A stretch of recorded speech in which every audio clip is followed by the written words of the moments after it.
Hello, my name is Andrea Wilson, and I'm the curator of the Craigleith Heritage Depot. This series is here to share with you just a few of the hundreds of stories of men and women who served in our military and our community involvement. Today I'm continuing with a focus on World War II. The museum has a project underway called Our Military Heritage. And Veterans Affairs Canada has provided support for the digitization of the museum's collection. And if your family or friends or neighbors have military material, such as photos, documents, memorabilia, that connects to our local military heritage, you too can be part of our project. The museum collection itself is donated by the public and cared for by our professional staff in order to ensure that our collective memory is there for the future. And this project brings it all together online in an exhibit on our virtual museum webpage. There it is. If you want to connect with me on this project, please email me at depot@thebluemountains.ca. Canada declared war on Germany on September 10, 1939, and Canadian men and women joined to defend its allies.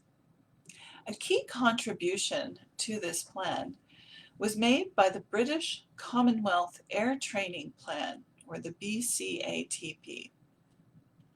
Under a deal signed in 1939, Canada agreed to provide facilities and training for airmen from throughout the Commonwealth. Canada was ideally suited to provide this program because we had vast space well away from active fighting and great flying conditions. The BCATP was a huge success, and it graduated pilots, observers, flight engineers, and other aircrew for the air forces of Canada, Britain, Australia, and New Zealand. The plan also trained personnel from all over the world, including French, Czechoslovakians, Norwegians, Poles, and about the same number of Belgians and Dutch. One of many local fellows who joined the Air Force included a Ravenna Thornbury man named Bruce Pinch. His wings test took place on June 1st, 1942, and shortly thereafter, his mother, Viola Pinch, attended the Wings Parade to see her son to be given his wings by a famous Grey County pilot, Billy Bishop. This made Bruce a sergeant pilot. And I have a photo of him, and this is online on our website, of Bruce with his sisters Edna and Nora. In the Second World War, Canadians served around the globe, including about 8,000 Canadians in the Burma Campaign. This is where Bruce Pinch would be posted. Most Canadians who served in Asia in the Second World War were members of the Royal Canadian Air Force and also posted with the Royal Air Force. Their duties were varied and dangerous. The Japanese, while having lost their air superiority as the war progressed, was still definitely a threat. And being shot down over a dense jungle would have made survival difficult. So the Allied air efforts were often undertaken even during the 5 monsoon months of the year, which is a wet season that gets about 5 meters of rain. In addition, imagine landing and taking off on primitive airstrips carved out of the jungle. It would have been a difficult situation. With his formal training, Saint-Hubert completed, he was given 4 days, 4 training flights, and 14 hours of flying a Spitfire, because he was posted to 681 Squadron in Dum Dum, India, which was a photo reconnaissance squadron. But he had to get there first.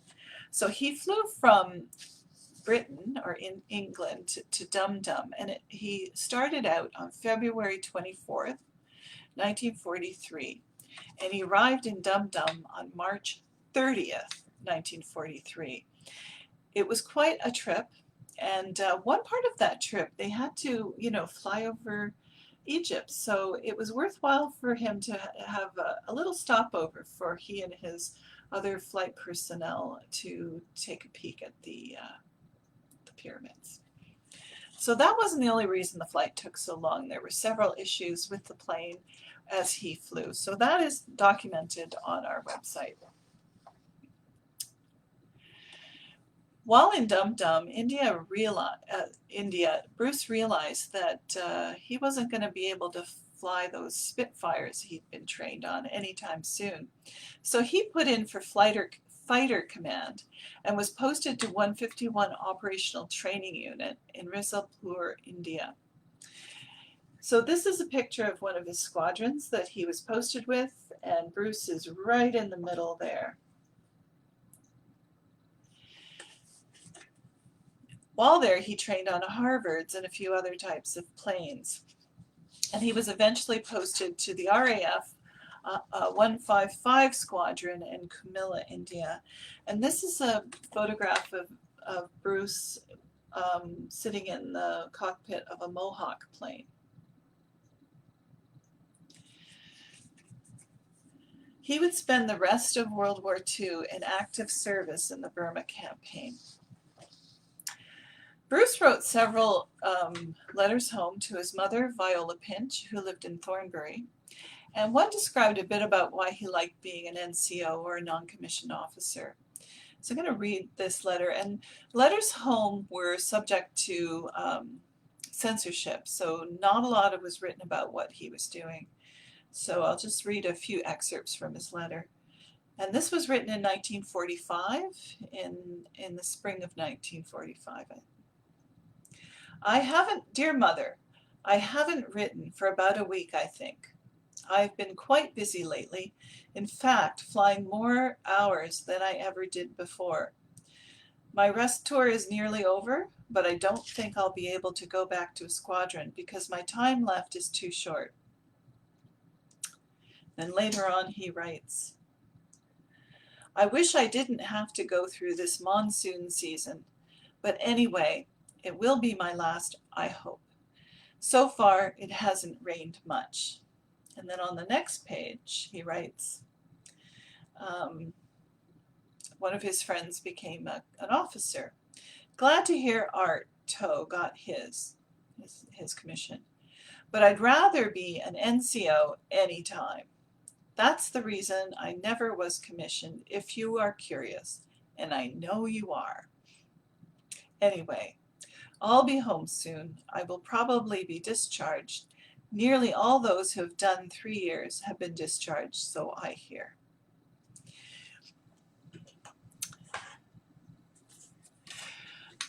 Japan signed an unconditional surrender on September 2nd, 1945, and Bruce started his journey home by ship to England. While there, he went to pick up some pay, but they were unable to find a record of his service. That was when Bruce discovered he had been promoted to pilot officer and had not been an NCO after all. He celebrated his increase in pay while awaiting his return to Canada. And we have Bruce's photograph of Bruce's medals as well, including the Burma Star from World War II. This online resource shares the story of Bruce Pinch through his flight log and a history as written by his son, Ken Pinch. You can visit our virtual museum page for this story along with others. And we will be building this resource over the summer.